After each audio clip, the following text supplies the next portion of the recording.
में द्विघात द्विपदी करनी के बारे में बताया था। परमीकरण और परमीकरण द्वारा हर का परमीकरण किस प्रकार किया जाता है।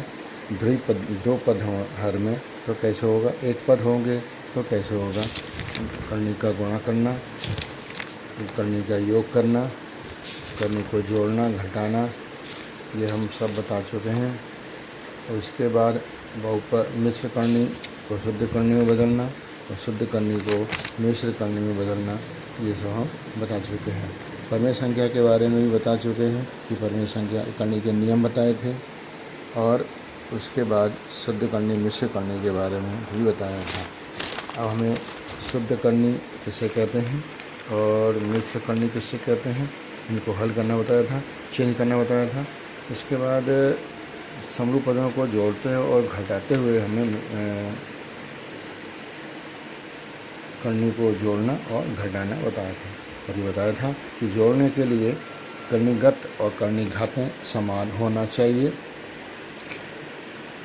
कर्णीगत की घातें और कर्णीगत समान नहीं है तो हम इसको जोड़ नहीं सकते। गुणा करने में क्या होता है कि अगर कर्णीगत समान नहीं है तो भी गुणा हो जाएगा, अगर कर्णीघात समान है। लेकिन कर्णीघात समान नहीं होने पर उनको हम समान बना सकते हैं।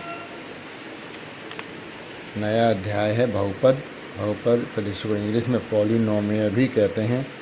अगर एक बहुपद है जिसका नाम px बराबर है 0a1 x power 1 plus x a2 x की पावर 2 पर a3 x की power 3 plus and so on plus an x की पावर n के प्रकार का है, तो इसमें जो a0 a1 a2 a और plus n H so on plus an वास्तविक संख्याएं हैं, यानी अचर पद हैं, अचर राशियाँ हैं। यहाँ पर an का मान 0 नहीं होना चाहिए। अगर ये 0 हो गया तो ये समस्त बहुपद 0 हो जाएगा। तो चर राशि जो x लगी है वो x की घातांक x power 1 x power 2 x power square 3 and so on x और n जो घात हैं चर राशियाँ, n एक ऋणात्मक पूर्णांक हो उसे बहुपद कहते हैं। ऋणात्मक का मतलब होता है वह जो पूर्णांक की राशि माइनस में ना हो। पूर्णांक अगर पॉजिटिव पूर्णांक हो, लेकिन ऋणात्मक इसलिए लिख रहा है, हम पूर्ण धन पूर्णांक इसलिए नहीं कह रहे हैं क्योंकि धन पूर्णांक में 0 भी आता है। यहाँ पर 0 भी आता है, ऋणात्मक पूर्णांक में 0 भी आता है, लेकिन धन पूर्णांक में 0 नहीं आता है। ऋणात्मक पूर्णांक में माइनस के पूर्णांक नहीं होते, यानी हमारी जो चर की x की घातें हैं वो माइनस में नहीं हो सकती। धन पूर्णांक यानी ऋणात्मक पूर्णांक होनी चाहिए 0 से इन्फिनाइट तक ऋणात्मक पूर्णांक होना चाहिए।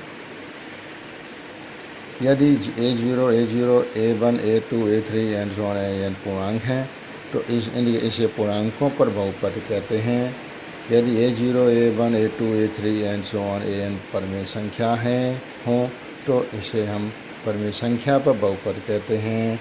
यदि a0 a1 a2 a3 and so on an पर प्राकृत संख्या में हैं तो इसे हम प्राकृत संख्या पर बहुपद कहते हैं। संख्या पर बहुपद कहते हैं। प्राकृत संख्या पर ऋणात्मक नहीं होती हैं क्योंकि प्राकृत संख्या ऋणात्मक नहीं होती हैं। अब ये बातें भी ध्यान देनी है कि अचर राशि तो हमारी वास्तविक संख्या में हो सकती है, लेकिन जो चर राशि की घातांक हैं वे एक ऋणात्मक पूर्णांक होनी चाहिए, यानी पूर्णांक माइनस में नहीं होने चाहिए। ऐसे पूर्णांक जो माइनस में ना हों।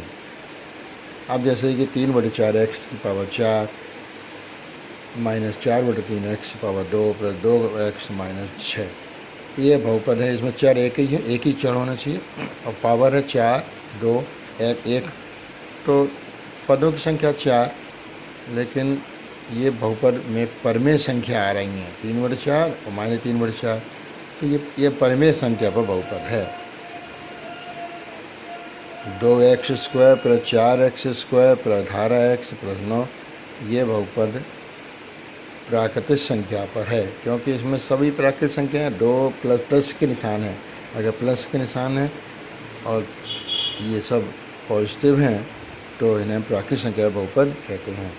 3x की पावर 3 पर 4x square minus 3x plus 2, इसमें ये बहुपद पूर्णांकों पर है क्योंकि इसमें एक माइनस का चिन्ह आ गया। अंडर रूट 3x स्क्वायर पर 4x, तो ये बहुपद वास्तविक संख्याओं पर बहुपद है। 0x स्क्वायर पर 0x पर 0 शून्य बहुपद है। ध्यान दें चर राशि x की घात ऋणात्मक पूर्णांक होना चाहिए। बहुपद का मानक रूप